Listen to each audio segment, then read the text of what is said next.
And maybe we should also tell the people watching, because I think we never told our story. I think maybe it's time to tell the people how we met, and because I think everyone we met here in Bali, everyone thinks that we're friends since we're little children. Since a little age. No, so we actually go way back, but we also don't. Like, we know each other now personally for, since we almost left to Bali. We saw each other once in real life, 1 week before we took off at the plane. So that was beginning of April. I think we first started texting beginning January, because I was then in Qatar when you sent the message. Yeah. So, like, really shortly explain for people who don't know the story, because we've never told, is me and Brent, I started 5 years ago with social media. I posted some things about fitness, and for some reason we had like a similar life trajectory. He was also doing fitness when I was doing it. He was also starting his first business. We both started around 5 years ago. Sure. So we were also always in the same phase. We were always in the same, learning the same things, and we just spoke to each other on Instagram. And after a few years, I was making a video about, I feel really stuck in Belgium. I want to do something different. I have an online business, so why not go somewhere else? And he told me, like, bro, I've seen your video. I've been feeling the exact same way. And also what you told me was that what I just explained, we had a similar life trajectory, so you could really feel how I was as a person. And I don't know, what was your intention behind firstly sending the message? Yeah, for me, December, January, I think definitely were the hardest months of my life. So a lot happened, and I'm not going too deep in that right now, but a lot happened business-wise, personal-wise. And for me, especially January was a very hard month. Also cold winter in Belgium. And it was also very lonely.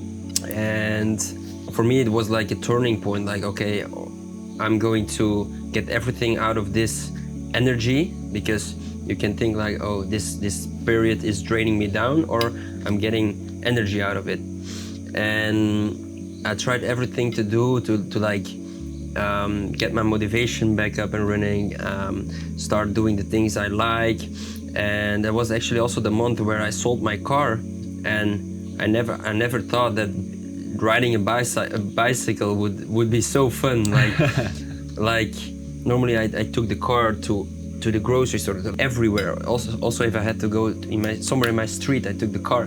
And then January also I sold my car, and it was like a real moment. I realized, like, okay, something is changing in my life, and I started becoming more happy from doing small things, like going on my bicycle to the store, to the gym. I stopped going to the gym. I started doing workouts outside, whatever. And that moment, I felt greater. And then that moment, I saw your story. I saw your TikTok video. It was just a simple TikTok video with you explaining how you feel, and how you feel about being in Belgium, how you feel about running a business in Belgium. And for me, like, at that point, I was feeling exactly the same. I was feeling better these days. So it was more like mid-January, I was already feeling better. And then I saw your video, and I followed you since maybe 5-6 years ago, just because you were posting fitness content by then. I wanted to start going to the fitness, so I started following you back then. And that was the moment I realized, like, okay, I know this guy actually for a long time. I followed this guy, but we didn't know each other. And just like, you know, it's also when you have a conversation with someone, even in a club or on the streets, and you talk to someone, and you feel you have the connection or not. You feel if you're on the same energy levels or not. And the things you were saying in the TikTok video, I was like, okay, I resonate with this guy. And I think I don't even thought twice. I just went to DM, start recording a voice note, and you still know it, 5 minutes. I don't, maybe we should listen it back sometime. Exactly. Because I don't know what's in it, but I just started yapping for 5 minutes. The general message was like, I feel the same. And then you replied, within the next 2 minutes, I was like, what the fuck is this guy doing? Because you were in Qatar for celebrating New Year. Yeah, exactly. And it's like, why does this guy respond so fast? But you were on the airport, so you were doing nothing. Yeah. And it was that moment that I thought like, okay. Also, when I heard you speaking, I was like, okay, this guy, it's almost like we already knew each other. That moment, I was like, okay, I want to leave Belgium for sure. So I go alone or I go with someone else. I don't care, because if I go alone there, I would meet people that I don't know. So if I go with someone that I don't know, it's the same. Exactly. So, and yeah, also there was a moment in my life where I realized that you should not hang out with people who don't have the same mindset, same vision. And I've knew you before from your videos, and I was like, okay, I know this guy a little bit. I know what he wants in life. So for me, that was like, okay, if I go with it, like after maybe 3 or 4 voice notes, I was like, okay, if I go, it's with him. Yeah, 100%. I think for me it was also like, of course you get DMs if you do Instagram, whatever, but I never really get a 5-minute like DM, like as voice note. So for me it was like really also surprising, like, okay, what is this exactly? And then I think for me, like what especially clicked is we planned our first meeting like shortly after, like an online meeting. And I think we set a meeting for like 45 minutes or an hour, and we talked for 2 hours and 30 minutes. And then I was like, okay, damn, this is also gonna be it. For me, similar, like I know I've been on vacation once to Spain for a week alone, and I know that I can socialize with people. For me, it's a little bit harder. I think for you, it's maybe a little bit easier, but I just feel that if you are alone for a very long time, you of course meet people at a bar, restaurant, or on the street or whatever. But the experience of really being with someone, living with someone, is for me actually was very important. So I felt really blessed that I've like found someone who also wanted to do these things, because personally my close friends, although a lot of them had also similar mindsets, they never wanted to go abroad. It wasn't like a no-go for them. So and the thing is, I really wanted to do it because I felt so stuck. It's also what I told you in the video. I felt so stuck in Belgium, not because there are no opportunities or whatever, but just the mindset, the people around you. I was just looking for a new environment. You also see all of these people online saying like, my life drastically changed after I moved abroad. So that was like truly a blessing to, because what is the chance that someone sends me a 5-minute voice note after uploading a random video? The video also wasn't viral. It was like a video with maybe 2 or 3K views or something. Now people know that we only know each other for well, it's like May right now, so January, let's say January, February, March, April, May, 5 months. The first time we saw each other was like right before we went to Bali, 2.5 months ago max. and then we were here. We spawned in Bali. The title of our first YouTube video, we spawned in Bali. Yeah, exactly. I think what's also like a really beneficial thing about our connection is we both are really interested in social media. Like I told earlier, we had a really similar life trajectory. So we both did YouTube when we were really young. He also did social media for a while. So that was also like a really good click, because if someone is really into social media and the other person don't, it's like you're asking usually too much of that person. Like I had that sometimes in life where you're like, okay, could you maybe make a video of me? I also don't like to do it all the time. Like you have these people, they are every second taking whatever. We're also not that kind of persons here, but it's much easier if you're just doing both of it. And we also have now a YouTube channel together. So that really helps, because we love to capture these moments. It's also, part of our identity, the content, capturing all of these things. So yeah, that's why I also felt the connection. Like, you were posting a lot on social media. I actually love social media. I had a YouTube channel before where I posted or I live streamed every single day. So it always had my interest, but I wasn't actually posting anymore last couple of months. And now I started again, like when we went to Bali. And just like mutual interests. that does a lot, like same vision, same mindset, mutual interests. I think it's important, like, because in January I cut everyone out of my life, like literally everyone. Only person I still spoke to was my mom. And you have a lot of time to, when you do that, you have a lot of time to reflect, because people are always busy, like texting, oh, that one is texting me, should we go out tonight, or that one wants to go to the gym tomorrow. And that by that time I was just whole alone. So for me it was like a period where I could just reflect, okay, what do I want in life, what makes me happy. I think it's important also with people with their phones, always on their phones. And okay, also me myself, I'm a lot on my phone, but you need to take those moments, or you need to have those moments, or to force them. Yeah, exactly. I also think like Bali, so we took the step to go to Bali. It's also something that I would recommend everyone to do, because like I cannot even explain how much changed in our lives, like as a human being, how much we changed as a person. Sometimes you were like a little bit afraid to talk to someone, or just to ask general questions.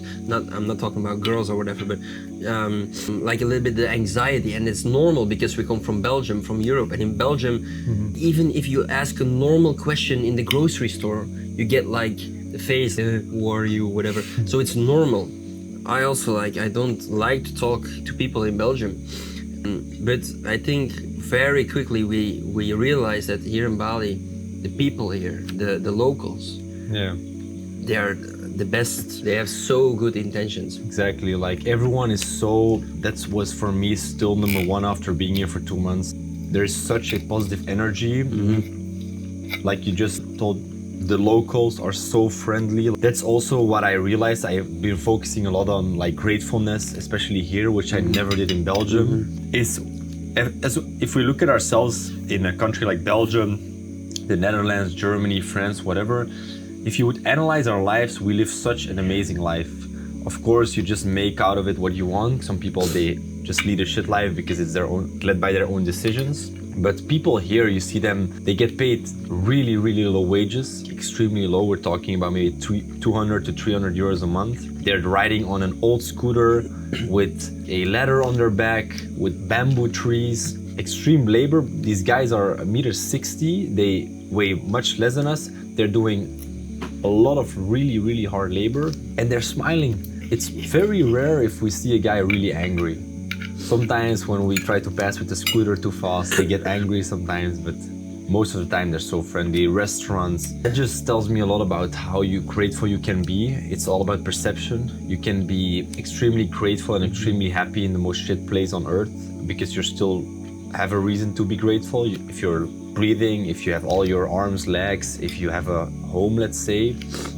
And I think that's what's lacking, especially in a lot of first world countries, is people always look up to the ones who have more, and that's why they feel so bad about themselves. And here you get reminded, you see these people in a much worse situation than you. You come in their country, you live a much more luxurious life, and you see them so happy, and that's also sparks something in you. You're like, wait, but this guy, he has almost nothing, and he's probably more happy than I am. So what can I learn from this? And that has been for me the best thing since I arrived in Bali. It's very different, and also it's about perception, and that's what you realize here, is that you just have to be so grateful. And I did it a lot in Belgium, the gratefulness exercises, whatever, but now I do it every single day, just being grateful. I speak it out loud, or I speak it in my own head, and I just wake up or I go outside, or even when I'm still in bed, I just close my eyes for 5 minutes and I'm just feeling the gratefulness, feeling grateful to be here at a young age, feeling grateful that my mom is still alive, feeling grateful that the sun is rising, literally the small things, because people are always thinking so big, like, I should grateful that I've bought my dream car, or I should feel grateful for having this or that. But start feeling grateful about the sun that's rising every single day. Start feeling grateful about the fact that you can still walk. Those simple things, because a lot of people, They take it for granted. yeah, You'll never be more grateful about having legs if you don't see someone without legs. And I think that's what you see here a lot. You see a lot of people in more poverty, and when you then have a lot, you are reminded like we need to be so grateful for what we have, because if you're in your own country, everyone is the same. You're maybe even doing better than some of them, and then you're like, okay, whatever, but there's still people above me, and you're always comparing yourself. And I think that's an exercise everyone should do every single day, just telling yourself, what am I really grateful for? Because you will feel so much more happy, you'll feel so much more energized. Someone explained also to us here, like you have all the frequency levels, and I think being jealous is like a really, really bad energy. Yeah. And most of us always thrive in that energy. We're always in the hate, in the jealous, in the negative mind, and here it's the complete opposite. And a lot of people, it's always really ironic. I was not, to be honest, that spiritual, and I was also not that big of a believer in energy, if I'm being honest. But I also always heard people say, yeah, Bali changed me and I'm a different person, whatever. You still see the healing videos where they're screaming, and sometimes we're still laughing about it, but it actually changed me. And it's weird to say because I was not that kind of person, but if I look at my routine now, doing the exercises, being more grateful, just doing the grateful exercises and all of these things, you really feel so much more happier throughout the day. You see things in a different way. And I could really say that changed me as a person. If you would tell me before this trip, I would think Bali was gonna be really nice because I love Asian culture and I know it was gonna be a good journey, but seeing myself change that much as a person, like you told earlier, speaking to more people, being less afraid. Also an issue I had a lot is also in November, I struggled really hard. It was one of the hardest periods of my life. I struggled really hard also with waking up with anxiety because I woke up, I had these different tasks, because if you run a business, you have to do 100 different things, and you wake up and I look at my phone and I'm like, damn, I still need to do these 8 things, and you just start your day in such a bad mood. You start stressed, you start with anxiety, and after these 2 months, it's gone. Like I wake up, I do all of my things, and then I just look at what needs to be done, and the whole feeling of fear, of anxiety, of stress is gone, and it's such a blessing. Only that is already worth doing all of this. Yeah, for sure. Yeah, it's difficult because if you would have stayed in Belgium, you would never, I personally think that you would never experience another way of living. Like, for example, our parents, they lived for whole their lives in Belgium, and they never experienced another way of life.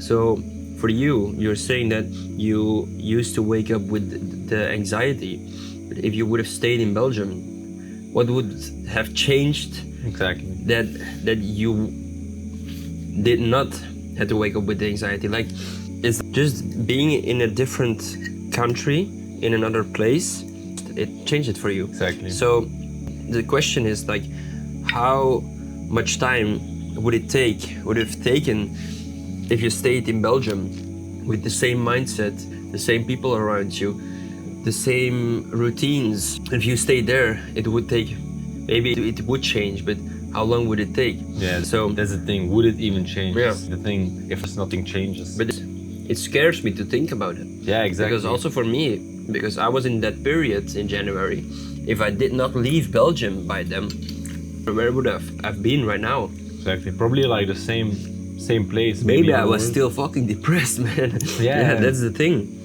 I think that's... You don't know. I think the biggest lesson of also going here is, what do you really have to lose? What is the downside of doing all of this? Few thousand euros, which you can get back easily. Some time you spent, which normally is gonna be good anyway. And what is the upside? If you just look at what our upside was of going to here, it was unlimited. We met so many people. Like we said, we feel so much greater. We feel so much more grateful. We have a lot of new ideas. Our horizon even got way bigger. Our ideas, our goals, everything has been so much greater than compared to Belgium. Yeah. What was our downside? That's what I think a lot of people, they always tell you, but I don't want to go to there, or I don't want to do it. Why not? You only have one life. Why would you always delay all of these things? Yeah, I think people always try to make excuses, and it's always in many different ways. So if it's about leaving your home country, people will say, yeah, but my family lives here, or I cannot leave my mom for 2 months, or because we are now here for 2 months. Okay, people would say, yeah, but I'm living alone with my mom. My mom is alone now in Belgium. She lives alone. I would not say depressed, but she's upset. She's feeling sad because I left her for 2 months. But she appreciates me and she supports me, so it's fine. But people will always try to make excuses, or they say like, okay, yeah, but I have a job here. Okay, then leave your fucking job, use your savings and go for 2 months and make sure that when you come back that you take another job. Or go for a half a year, whatever. It's not that we spend, you can live here for 2 months spending, if you're really on low budget, you can live here with 1K a month easily. Exactly. So it's not a problem.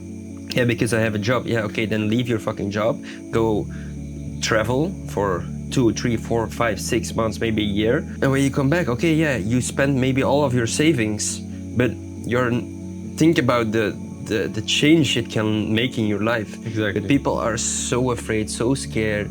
Yeah, but I'm saving my money to buy a house. Or yeah, then, bro, always after excuse. Or they would say that, what's another good excuse? Oh yeah, a lot of people would say like, I was also someone like that. Like, yeah, but I don't like traveling that much. Yeah. So I rather stay in Belgium. But you can't, especially when you're in business.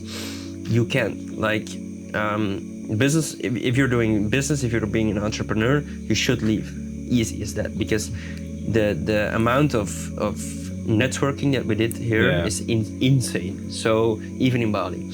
Okay, so if you're not in business and you're just working 9 to 5 for a boss and you don't want to do business, even still do it. Exactly. Because for you as a person, we leveled up in business, but we even leveled up more in personal life, personal aspects, mindset, motivation, just us as a human being. So, and those people I don't want to surround myself with. Like the people who are always making those excuses, I don't want to surround myself with them. Exactly.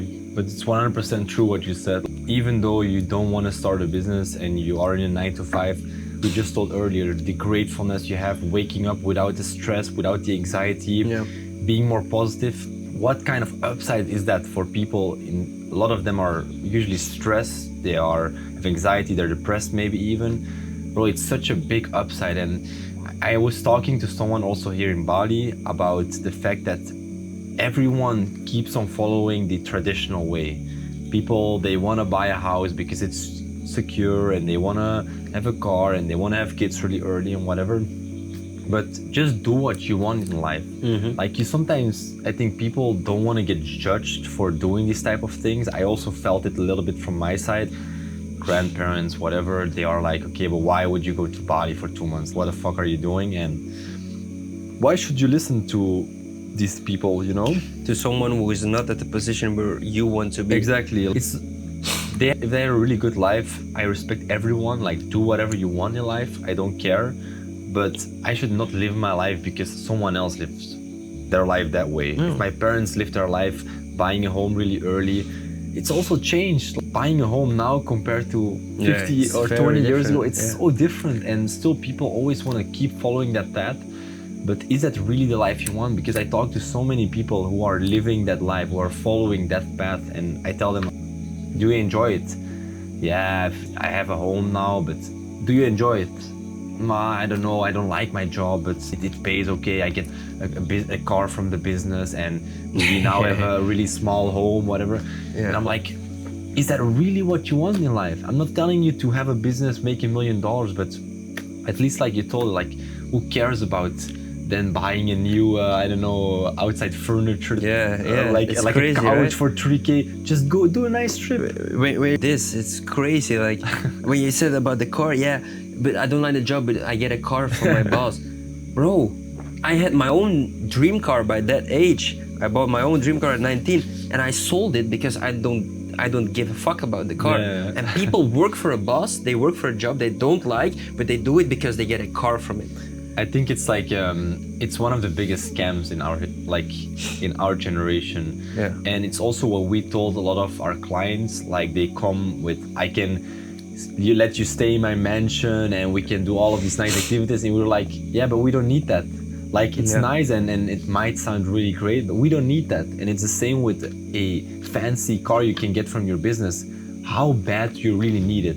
Why not have a car of 3K or 5K that also works and does well? Is that really so important for you that it's like a Mercedes, but you're stuck there your whole life? Yeah.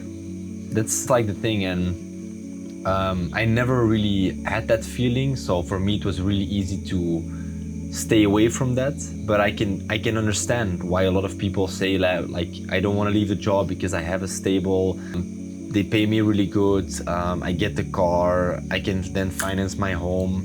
But then I'm like, do you really need all of these things? If you go deep down and ask yourself, do I really need the house at this young age? Do I really need that fancy car that they offer me? Yeah. And I think a lot of them would not. Yeah, I think personally, like we're still 23, but I think like up to like, let's say up to the age of 26, 27, it's all about just learning new skills, meeting new people, life experience, making memories, life experience, just learning how life works. Like me, 3 years ago, I thought that I knew how money works or how life works. I didn't know shit. Yeah. Still now, we're 23. So why would I be like, yeah, I want to buy a Porsche, but like you said, and people are trying to convince us, like working with them, like, yeah, but you can drive my car or you can stay in my villa or whatever, like respectfully, but I don't need that. I don't have to be in a villa of so much money. I don't have to drive those cars. It's nice sometimes. Maybe when we go to Dubai next week, maybe we rent a supercar for the day because it's just fun, but we don't need it or it's not necessary. And it's just all about making life experience. And I know for sure that, in my opinion, you can be broke until you're 26, 27. I don't care if I'm 27 and I'm broke as fuck. I don't care. Exactly. I don't care. Why would I have savings? What would I do with those savings? I don't care. So I rather travel and make mistakes and spend money on courses to learn new skills till the point I'm 27, and then boom, start a crazy business, bam, and it's blowing up and I became a millionaire in 1 year. I don't know. Then saving all those years, being stuck at home, being stuck at a job, is like a total, complete different world. Yeah, exactly, 100%. And I think a very important part, and that's something that's really, I think, unique about my personality, I would say also yours, because we're on the same life trajectories. A lot of people, they do all of these things, like I told you, get the job, buy the home, because it would otherwise be really judged. Like I felt that especially when I was growing up, my personality is, for some reason, I want to be different than everyone else. It does not even, sometimes it meant that I was doing something more stupid than everyone else, but I just hated the fact that 99% of people was doing that and I was also following them. I hated following people, I hated being in the crowd. I just really loved being alone. And there was times at school where I was not like bullied or whatever, I was always really good in school. But I just stood alone on the playground, just alone, and every one of my friends, they were just being, chilling, whatever. And I just like to be somewhere else, just stand alone. Also, when I went to the gym at the age of 17, nobody in my surroundings was doing it. I started uploading really heavily on social media, my body, about the gym at 17. Nobody was doing that. Nobody in my surroundings did even social media. So I was judged a lot. And then starting my business at 18, I was doing everything the opposite of what everyone else was doing. And if I would not have the personality of not giving a shit about what everyone else thinks, and I, like, to be honest, hating it to follow the crowd, I would also fall in that trajectory. I know when I was, I think, 14 or 15, I still was stuck in that for a little bit. I wanted to study biology at a university because my parents, they really found that very important. I had also a period in my life which was very like bad connection with my parents because I was actually always doing well at school, but I was not the easy kid. So I did not want to go to university anymore. I didn't want, like, I was not gonna be the perfect dream son who is gonna do the high studies. And looking back now, because now I have a very good connection with my parents, is the reason why they were so angry at me and the reason why the connection was so bad is not because they really felt that way themselves, but because they needed to tell other people around themselves, like, my son is not going to university anymore. He is supposed to be the smart kid and he had really good grades, but he's starting his own business and he's gonna drop out of school. And I get it, because they were also not raised that way, and it's very hard to tell someone, like, why don't you understand, if they only saw that life. So I get it from some point of view, but now they turned around. So it basically meant that it was not really a problem inside, but they were also afraid to be judged. Yeah. I think that's like a really important thing. Just look at your own life. What do you want to do? What is the life you want to live? And stop looking at everyone else's lives and even your parents. Sometimes you need to make that sacrifice. Like, of course, I don't like to have a bad relationship with my parents. I sat at the dinner table for a very long time, not speaking to them. And that's fucked up, you know, because when you're at home or living at home, imagine not talking to anyone like the whole day. You're just sitting inside. I was working, you don't talk to anyone. It's not a nice feeling, but it needed to happen because I didn't want to live that life. I didn't want to go to university, work 40 or 50 years for 2 or 3K as a stupid job I wouldn't like. And I needed to take that step, because otherwise where would I be now? It's always, it's like, there's literally a book about this, and it's like, hard times creates, or hard times unite strong men. Hard times create strong men, I don't know, but it's like, you need to go through those hard times in order to get somewhere. Like for you, it was not speaking to your parents, having discussions every single day, because they didn't align with what you wanted in life. And I get that, and it's normal, like you said, but they have something in their head, like, I want my son to grow up like this, and then have a wife like that age. Like, also when I'm becoming a dad, I would also like have a little bit of thinking going on in my head, like, I would love it when my son would have like this or that, but I would never say to him like, you have to do this or you have to do that. I would always like give a little bit of steering, but I get the point. I think that's also why we would be like too young now to have children. So that's why I would start personally having children when I'm maybe 28, 29. But and for me, it's actually the same. That's why we have the same life trajectory. And that's the only thing I want to say about parents or people who are older than you. Just look at their life. Let's say you're looking at someone who's 50 years old. Let's say he is an entrepreneur and he is in the same niche that you want to be, but he's in Belgium. And he says to you, you should stay in Belgium because here is good for this or that, whatever. But you want to be the same as him, the same person, the same everything, but you don't want to be in Belgium. Then don't listen to him. Exactly. Because what is he going to teach you? He can teach you some business things, but go to someone and listen to someone who's at the exact same position where you want to be. And always take like steps in between. Don't look. If I started looking when I was 19 at Imangazi and I want to be there, I would never get there. So I started looking at the biggest entrepreneur in my town. I got to know him from my student job, and I started learning from him, and then from him. Now we're learning from Samir. You know, it's always like the bigger picture. And we said yesterday, like, it's crazy. This guy wants to hang around with us. It's because we're getting on a higher level every single time, and they also can feel it that we're not on the level, because a lot of people think we're 23. They think like, they're still at a young age and they don't know anything about business. But then they realize quickly after 5 minutes, okay, these guys know where they're talking about, and also about frequency, energy. They can feel it immediately. Big entrepreneurs, they feel it immediately. So that shocks people. I think something I told on my socials, but not here, is I started a mental health app around 1 year ago, like 1 year, 2 months ago. It did not work out because of reasons with co-founder working, whatever.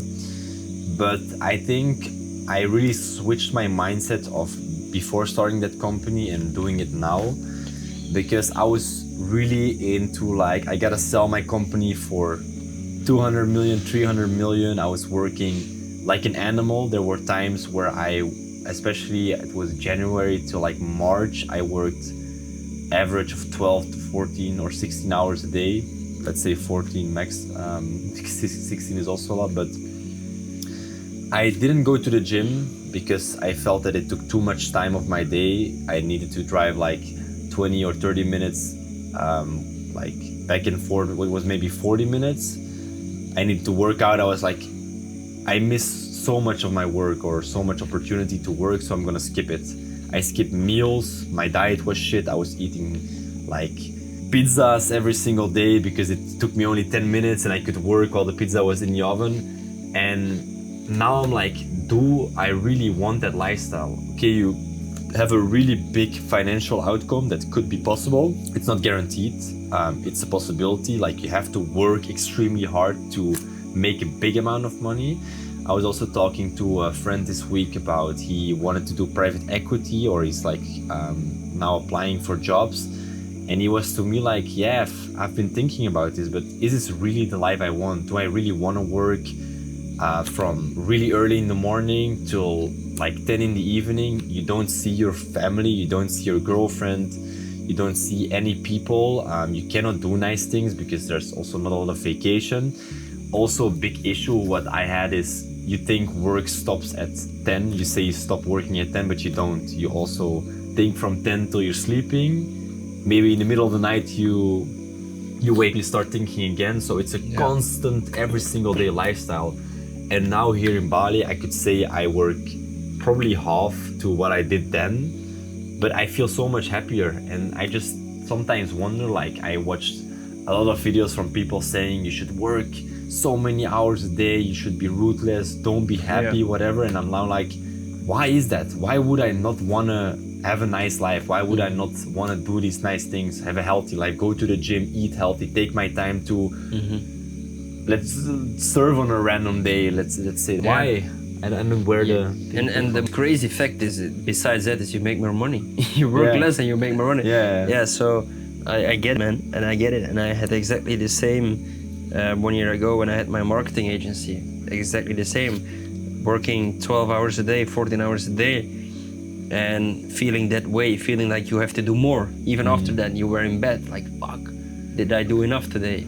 So I think it's not the right opinion to listen to. Like, if someone says you have to work more hours, like, also back then I had like a mentor that was like the investor of our company, like that guy.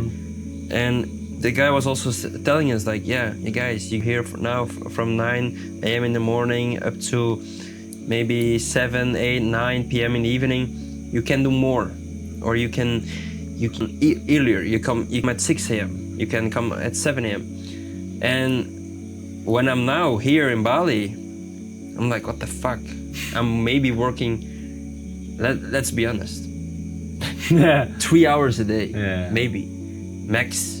And for the rest, we're living, we're chilling here, we go surfing. And I think it's important to have the balance. Like, you cannot live this life like the whole year. Yeah, exactly. You have to. You have a lot of lock-in periods. You have to have some periods where you go lock-in for 3 months and then you work 10 a day, whatever, maybe 12. But I wouldn't recommend it because like it trains you. So you're not human anymore. You start eat worse. You're not going to gym anymore. You told me. So that's also not what you want. So, but you have to separate your working year into different periods where you work more and periods where you work less. But I don't think with the guys telling like Elon, like, I work 60 hours or 70, 80 hours a week or whatever he's telling. But I because you don't have a life. And I think working hard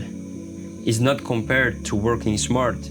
It's just like, you have some things like, okay, like basically with AI, you can do so many things much quicker with AI. And this is just a small thing, but like, that's what I realized here. Like, the thing is, because we moved to Bali, this is the biggest reason why you should leave your home country. When I was in Belgium, I had nothing to do. So I was like, yeah, I'm gonna work for 12 hours a day. Exactly. What the fuck am I supposed to do here? But since we're in Bali, we're like, oh, we wanna go surfing, we wanna go visiting that place, we wanna go out with the boys tonight, we this or that. And then you're like, okay, shit, where should I put my priorities? And then you're going to work 3 or 4 hours a day. You're going to do as much as possible in those 3-4 hours. And then you realize like, okay, you can actually do a lot in those hours if you really want to. And then you take the rest of the day, fuck it, let's go surfing. And then you realize now we're doing this for 2 months now. And now you realize you can actually build or work on a business working 3-4 hours a day and still enjoy life. Yeah. But if I were in Belgium, let's say we lived close to each other and I came to your place every single day and we worked from there, we didn't have like the motivation like, oh yeah, I want to go to drink something, I want to do something, because Belgium sucks anyway. So Exactly. So I think that's the reason why you should leave your home country, because you're in a new country, you want to see the country also. Because also my mom told me, yeah, Brent, you work like so much here. I don't see you, you're always in your room. Are you going to do that too in Bali?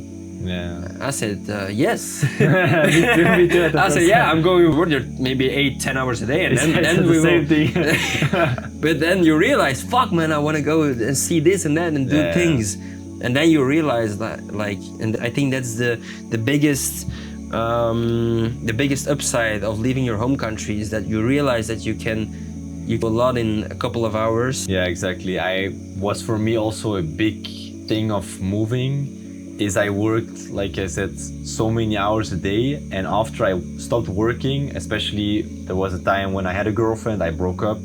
That was for me a very hard period, because I had a really good balance before, because I worked, spent time with my girlfriend, and sometimes in the weekend I just took half a day off, whatever.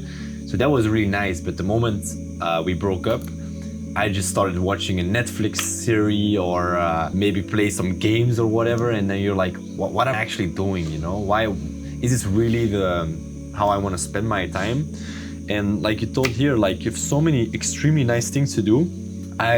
I'm still a really big believer of, if you're young, you should try to use your time to make something of your life.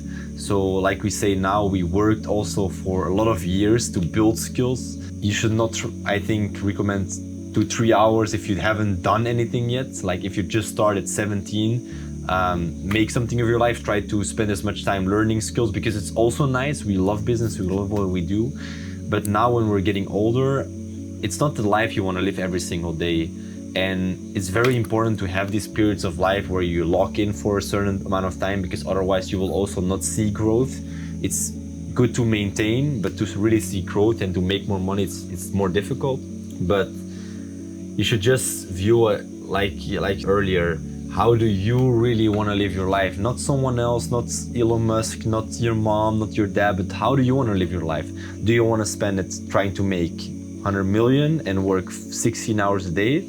Fine, that's completely fine. Do you want to work 9 to 5? That's completely fine. But what do you really want? Do you want the lifestyle now, what we're living, 3-4 hours? Some weeks we just lock in a lot, then we go surfing, we do something nice in the weekend. If you don't want it, that's fine, but you have to really figure out for yourself.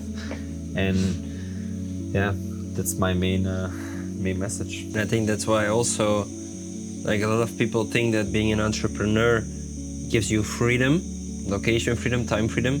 I know a lot of entrepreneurs, especially all the entrepreneurs I know in Belgium, they're stuck. Yeah. They're stuck. They work so many hours, they pay so many taxes, and at the end of the day, maybe they can buy a nice car or whatever, but okay, what's the point in life? And if they're happy, okay, I get it, I totally get it. But I know so many entrepreneurs who are not happy in Belgium. And now they're looking up to me like, damn, now I get it. I'm just like, how much do you pay in Bali for that? Bro, just come to here. I also did. When we came to Bali, we didn't know anything. Like, what is costing this villa, bro? Yeah, where do we gonna stay? What is the food cost? We didn't know shit. We came out of the airport and we're like, okay, how does this work? Oh, crap. Okay, install the App Store. Crap. With eSIM, everything. Yeah, on the airport. Then, okay, We can rent monitors. I saw. Okay, how much does it cost? Okay, let's try it. The scooter. Like, okay, where we? Okay, let's open maps. Okay, we're here. Let's go to a random beach club. Yeah. Okay, we didn't know anything, bro. Even like the first day we came here, the first moment when we just landed, we didn't even understand the cash. Yeah. the taxi driver threw, it's 100k or whatever. You paid him 10k. You were like, yeah, it's right. And you almost had a discussion. The security was coming. Yeah, I paid you. Don't pay me. That's like a funny thing in Bali. Like they have such a fucked up currency that you have so many zeros at a certain point that you're like, I gave him 10. Now you see the colors, but I was like, I gave you 100k. What are you? I think he asked for 30k, but I thought I had 100k, so I just gave him 100k. And I was like, bro, it's enough. What are you? And then he was like, bro, you give me 10k. And I was like, oh, really funny. But you're 100% right. We also now spend some time with Samir here. And he came to Bali 2.5 years ago. Of course, you do some research. You can do some research at home. But he discovered everything here. And I think that's so inspiring. And also now, I think the first time we went out in the first week, we thought we had seen the best place ever. And now looking back, we were like, bro, we were at the most shit place literally in Bali. Yeah. We thought like, wow, this is the sickest beach club we've ever seen before. And man, it's like, there's so much. And like also right now, we're 2 months here. We've seen shit. We've seen so many places, but also not. Like you can go to. There's so many islands around. You can go to so many different places, and like you said, like just come. And the fun fact is, before we came here, we told each other so many times, we should watch some YouTube videos of places where we should going. We should do our research. We should make a notion with all to-dos and places we should visit. Bro, we came here, we were like, fuck, man, what are we going to do? Yeah, exactly. But then you get to know people, you should, let's come for dinner this Saturday at Giselle, or whatever. And then you get to know places. And actually, Giselle is the best place. Giselle is the best place. Giselle is a really nice place. For the people watching, Giselle is like a restaurant, and after 9 p.m. it turns into, I would not say club. I would definitely not say club, but like just dance cafe, but it's like more high-end. Just go out, take your bike, drive around. We drove around so many times without our navigation on. And I think like, of course we use things like TikTok to see where nice places are, but at the end, most of them get paid for doing it. I'm also sometimes getting these things if I post online, like you get paid for going certain places. But the best thing is just network. I think one of the best decisions we made is we went to a really expensive gym and we met so many people there. We met a lot of people there and they just tell you, they probably been here for a very long time. They know the place. Like if we now see new people here, they come here, we can also tell them a lot. We have not seen the island for a very long time, but we can still tell them a lot of places, and that's the most valuable advice. Because doing all of this research, and I think that's why also a lot of people never leave. I think I could use an analogy with going to a restaurant. You can always find the 1-star reviews. You can always find, I know before I went to Bali, I was also a little bit skeptical because first of all, telling it to Belgians, you're going to Bali, it's like, you're going there to heal, or you're going there to whatever, to digital nomad, these type of things. They're always negative, but you can always find a reason. There were YouTube videos or TikTok videos about people telling, Bali, it's awful, it's the most overrated place. And we were sitting here for 2 months like, bro, where did they spend time? Like, were they spending time in sewers or something? What were they doing? Like, we had the best time now of our lives. And I think it's all perception. You just have to go, you just have to live, because we went to restaurants, we could go now to their ratings and you will find people saying it's the worst restaurant ever. And we could think it's the best one. So you can always find a reason to not go, you can always find a reason to go. So you just have to try. If you're curious, book the fucking plane ticket and just see. If it doesn't work out, you lose 1,000 euros, 2,000 euros. Sure. Just go back. I think the biggest factor is people are afraid to spend money to lose money. Exactly. Like, listen to everything you said in the last 2 minutes, and then people would still say, but it cost me money. Exactly. Bro, what the fuck? But we discussed that yesterday. Like, you have to view it as you spend money. but people would have losing money, but you just had new lessons. You learned the lesson that it was not nice enough for you. Yeah. And if you view life that way, you wouldn't give a shit about money. Yeah. And it also was like, I would not say a big problem, but it was like a little, I would also not, how do you say, not a problem, but like for you, when we came here, you were a little bit afraid to spend big money. So like going to a gym like Obsidian, spending, what is it, like 150 euros, yeah. 150 euros a month in a gym. That's crazy. In Belgium, we spend 20, 30 euros in a gym. So for me, it was like, fuck it, I don't care. And you were a little bit like, oh, it's a lot of money, okay. But you took the step to come here, so okay. So I get it. You don't want to spend so much money in a gym. But now it's the best decision that I think. The gym, and a lot of people say it like, yeah, a lot of people in Bali, they just come here, or a lot of people who stay in Canggu, they go to Canggu because of the luxury gyms. Yeah. Okay, if you don't like it, I get it. If you already have a good network and good connections, I get it. You want to have more space and more clear head during your session, I get it.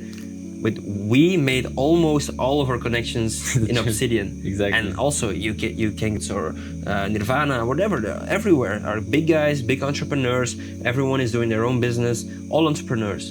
And I wouldn't say you can meet the same type of level of entrepreneurs that you would meet in Dubai or Cyprus or wherever in the world. But you meet new, and they can teach you something. Like the guy who's seeing us right now, we met him in the sauna. Like what? And he's Belgium. Like what's the fact? We're just in the sauna. We start talking like, yo, bro, you're also from Belgium. Yeah, okay. So just and the reason we met those guys is because we spent 150 euros in a month for the gym. So if we were afraid of spending the money, then we wouldn't met those guys. So I wouldn't say money gets you everywhere in life, but it gets you to places where you can grow.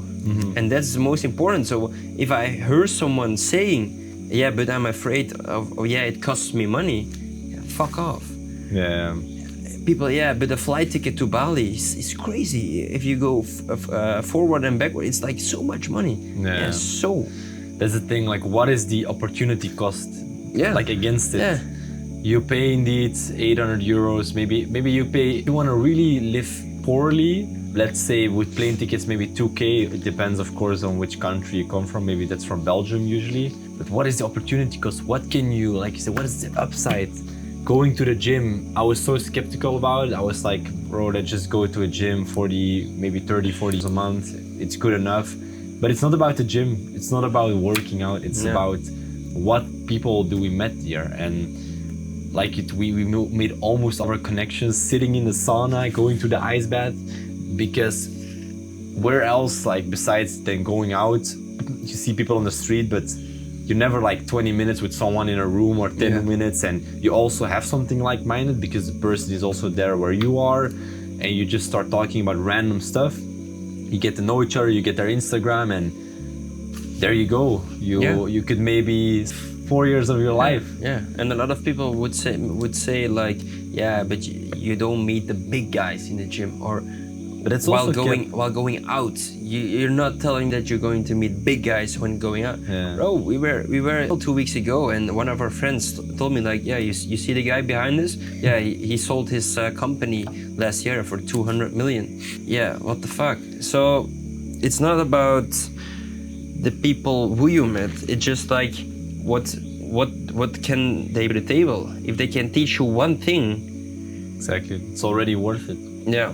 And that's also with Samir, like we went for dinner with him last night. The value he brings to the table, like this guy has multiple companies here in Bali. He came here 2 years ago, and the value he brings now, we are already maybe we should start also something here, like a restaurant, or also maybe some villa, whatever.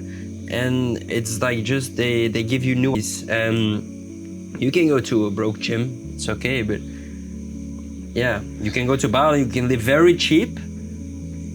You can go to Bali, you can live very cheap, and you can go back to Belgium after 2 months and think like, okay, I've had a great time, I have a better mindset, and that's okay.